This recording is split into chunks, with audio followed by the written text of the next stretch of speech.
This is Jay Sekulow. The ECLJ intervenes at the United Nations. The issue, human trafficking. Keeping you informed and engaged, now more than ever. This is Sekulow. We want to hear from you. Share and post your comments or call 1-800-684-3110. And now your host, Jay Sekulow. Hey, everybody. Welcome to the broadcast. We're going to talk about an issue that is front and center for us at the ACLJ, and that is this issue of human trafficking. Now, we're going to both address this domestically and internationally, and that's because the American Center for Law and Justice has been involved in both arenas, domestically and internationally. Now, the fact of the matter is, we're going to play in the next segment, we're going to hear from CC Heil. She just appeared before the United Nations on the issue of human trafficking. So you're going to hear her actual presentation to the United Nations. She's going to talk about why we did that. But you need to also understand that the issue of human trafficking here in the United States is real. Let me give you, just in the last couple of weeks, headlines, not just from the New York Times and the Washington Post, local newspapers. For instance, CBS 12 in Florida, human trafficking arrest, teen felt brainwashed and forced into engaging in these activities. Dallas Observer, man convicted of sex trafficking teens out of hotels. Sacramento Bee, Sacramento jury convicts a man of trafficking 16-year-olds.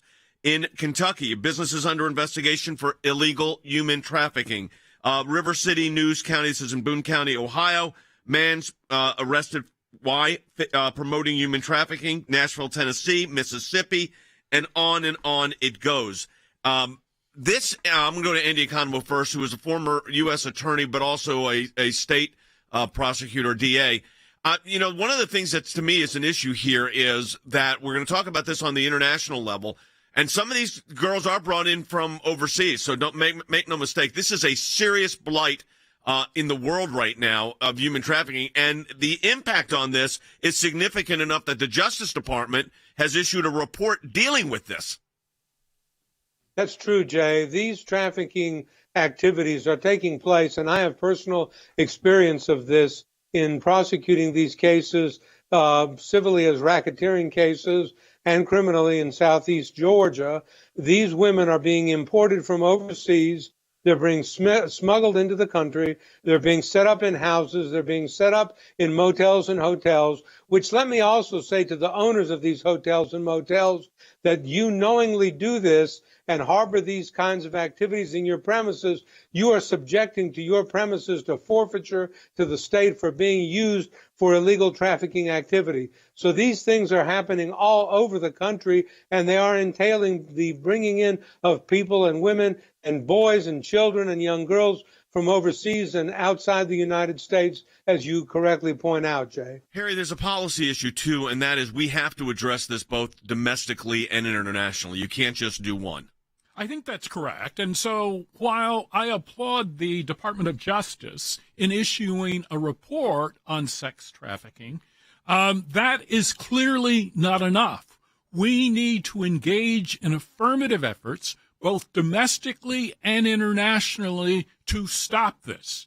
So according to a recent report, over 40 million individuals have been involved in sex trafficking, and most of the victims are women and children.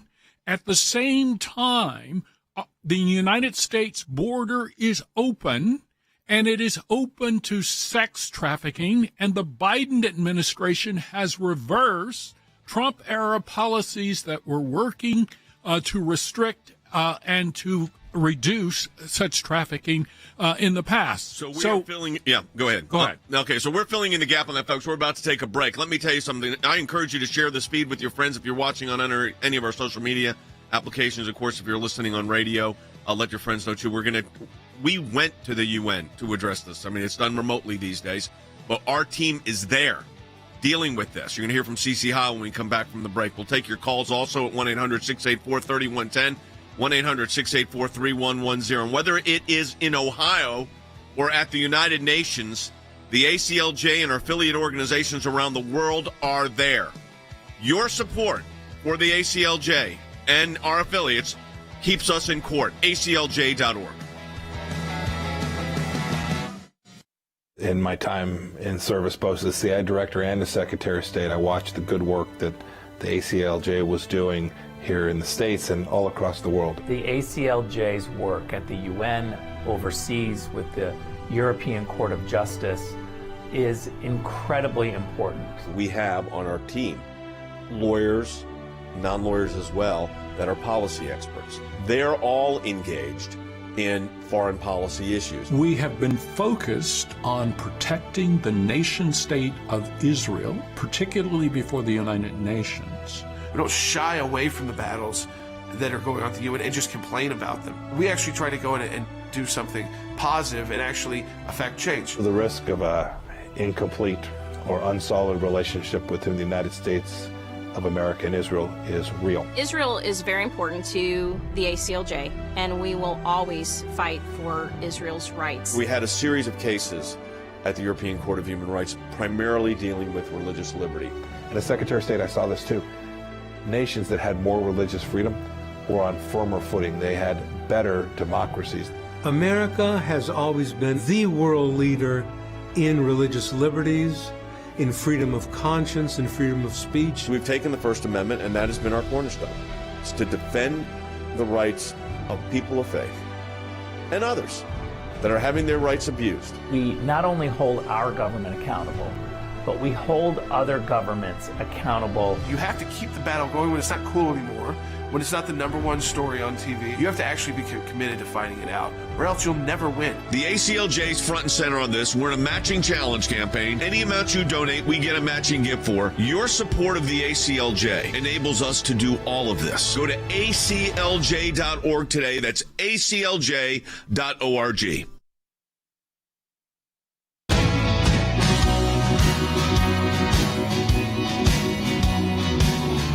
Hey, welcome back to the broadcast, everyone. We're talking about an issue that's front and center for us at the ACLJ, and that's the whole issue of human trafficking. Cece Heil is a senior counsel at the ACLJ. She's heavily involved in this issue. And I want to start, Cece, I think it's important for people to understand, before we get into what took place at the UN, let's define what this is. I mean, people need to understand, what is human trafficking?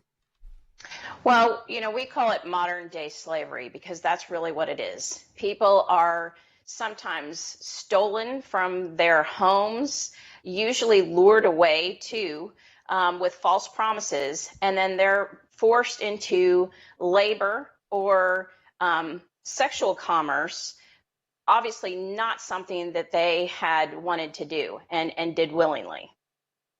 Yeah, so let's talk about particularly the problem before was law enforcement, Andy, would arrest the girls and charge them with prostitution. That was the old model here.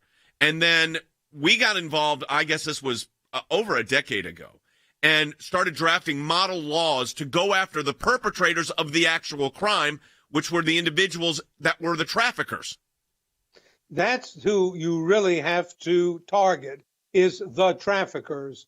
The other ones are in many ways victims.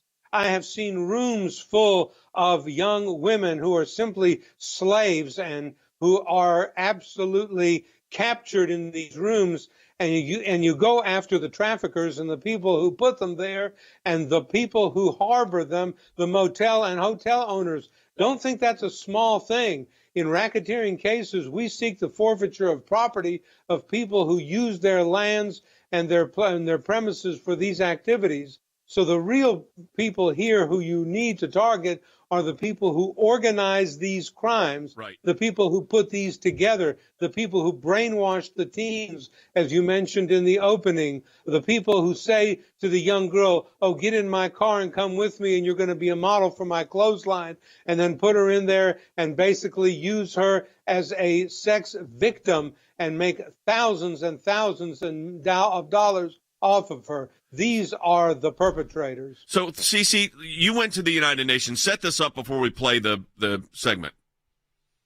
Sure. So we do oral interventions at the United Nations and specifically addressing topics. This topic is on human trafficking. So this was a chance to do an oral intervention with the Special Rapporteur on human trafficking, And that's what you'll hear if you're going to play that of our oral intervention with the special rapporteur. And back in May, we filed with the United Nations, I'm holding it in my hand, a written statement submitted by our European Center for Law and Justice, which focused on exactly the same issue. Let's go to, we're taking you to, this is the actual presentation that CC did at the it's done remotely now because of COVID, but at the United Nations. Take a listen. And I give the floor to the European Centre for Law and Justice. Thank you, Madam President. Human trafficking in all its forms is an issue that plagues every country to some degree or another. It is a plight that continues to grow worldwide and currently affects well over 40 million victims. Clearly, there is much work to be done to combat the increasingly problematic issues of modern-day slavery. Human traffickers typically target the most vulnerable and abused individuals with false promises of well-paying jobs. The victims are forced to live in extremely poor conditions while making the bare minimum, if any at all, while their captors take the rest. Sadly, children and women make up 99% of the victims in the commercial sex industry and 58% in other sectors. Due to the commonly international nature of human trafficking, it is often difficult for an individual government to investigate reports of trafficking and to punish traffickers. Therefore, it would be valuable to use the resources and assistance that many NGOs, especially faith-based groups, provide addressing this issue. Additionally, properly combating human trafficking requires comprehensive legislation containing sufficient penalties for human traffickers, as well as providing rehabilitation services and aid for the victims. However, without sufficient resources and training, these laws are useless. Therefore, it is critical that countries commit these resources and training to authorities so that they can identify cases of human trafficking and put an end to this atrocity. Thank you. So, Cece, let's talk about what the point of the intervention is there, to focus the issue. Sure. So we want to point out, one, that there is this huge problem affecting over 40 million people. And then two, we also want to point out that there are NGOs that are already poised and ready to help in this situation, because a lot of the countries cannot effectively go after these traffickers because of the international nature. Victims, if they're found, they go back to their countries, and so you don't have the victim to testify. So there are NGOs already in place. Most of them are faith-based that will help out in this situation, and that's what we were suggesting to the United Nations, that the countries engage these NGOs to help fight this problem. You know, it was interesting to me, it had always been a concern of mine, Harry, is that we're really talking about, and Andy can address the specifics, but young teenagers. I mean, sometimes as young as 12 years old, sometimes younger. Absolutely. And many of the traffickers, they absolutely target young kids. And this is a tragedy. Equally important, though, I think, is the fact that the current administration seems totally unprepared to deal with it. They've shut down an ICE program that was aimed at illegal traffickers. And so trafficking continues, and it probably has expanded. If we could actually get accurate numbers. Why? Because the Biden administration insists on reversing Trump-era policies that were working. Yeah, and Andy, you've handled these cases, and they are tragic. And when we drafted the laws, we tailored these laws because we knew that some of these, I mean, all of these kids are kids. I mean, literally, some of them 10, 12 years old. Jay, that's exactly right. The perverted attitude of some of the perpetrators here actually wants to target children.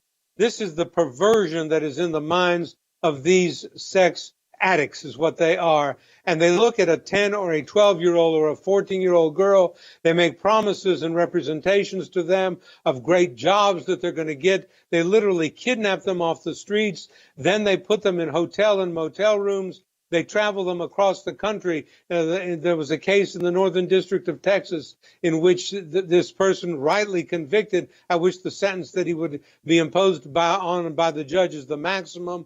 But what he was doing was moving these girls from hotel rooms to Texas to California and using them basically as slaves.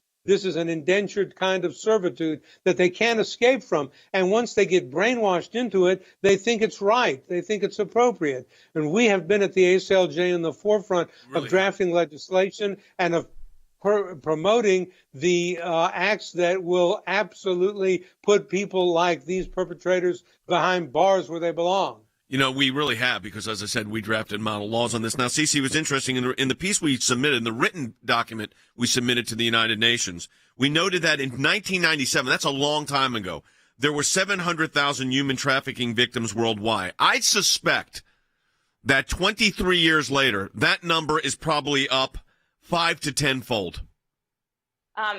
Over 40 million victims of human trafficking currently. Over 40 million. Say that number that again. We know of. Over 40 million. And 99% of those are women and children in the commercial sex industry. And 58% of those are women and children in other sectors. So the vast majority of those 40 million victims are women and children. I mean, think about, I want that number to sink in for people. 40 million victims of this worldwide. This is a plague, Harry. Absolutely, and it's a plague right here in the United States.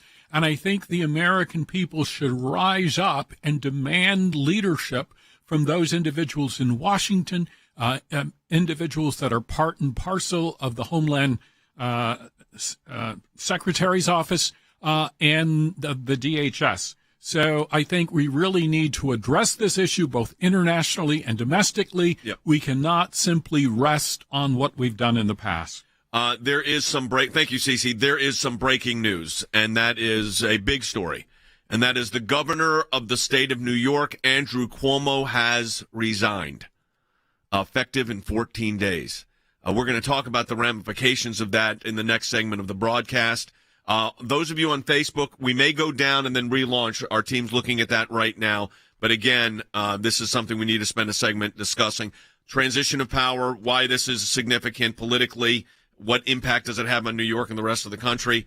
You know, a lot of people did not think he was going to step down, but the political pressure just was mounting and mounting and mounting. So we'll talk about that when we come back from the break. We'll take your calls at 800-684-3110. The New York situation is interesting. If you're in New York, and I know we're on stations in New York, give us a call, 1-800-684-3110. Talk about the situation with the governor, 800-684-3110. Again, on Facebook and our other social media platforms. Looks like we're going to relaunch in a moment.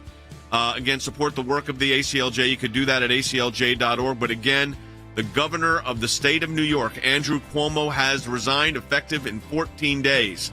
That's a big development. Again, we'll take your calls on that, 800-684-3110. Back with more in a moment. For Facebook, we're going to go down, then come back up.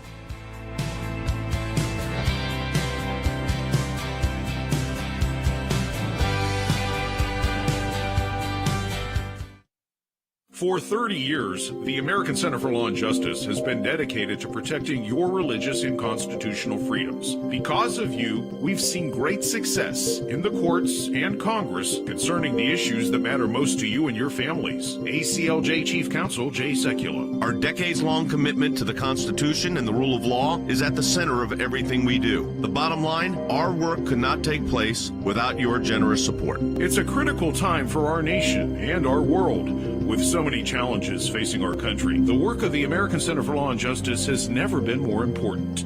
There's no better way to support the ACLJ than through online giving. We truly appreciate your financial support. Without it, it would be impossible to do our work here and around the globe. And the best way to support our work is to make your financial gifts online at ECLJ.org. Donating online is safe and secure, and an online gift at ACLJ.org can be put to work immediately, enabling the ACLJ to continue the battle against abortion giant Planned Parenthood. These are our young people in their 20s and 30s that are doing this, are fighting for life at a whole new level to beat back the abortion juggernaut. And we've got a whole group of young lawyers that are defending them. To protect Christians facing persecution. The release of Andrew Brunson. He is the American evangelical from North Carolina, held in Turkey for more than 2 years. We're grateful to ACLJ who put it out to these people, they were getting all this out. I'm thankful, I'm grateful, and actually I'm astounded. To stand up for our good friend Israel. to work to uncover the corrupt deep state in Washington, and so much more. Take part in our matching challenge today. You can make a difference in the work we do. Give a gift today online at aclj.org.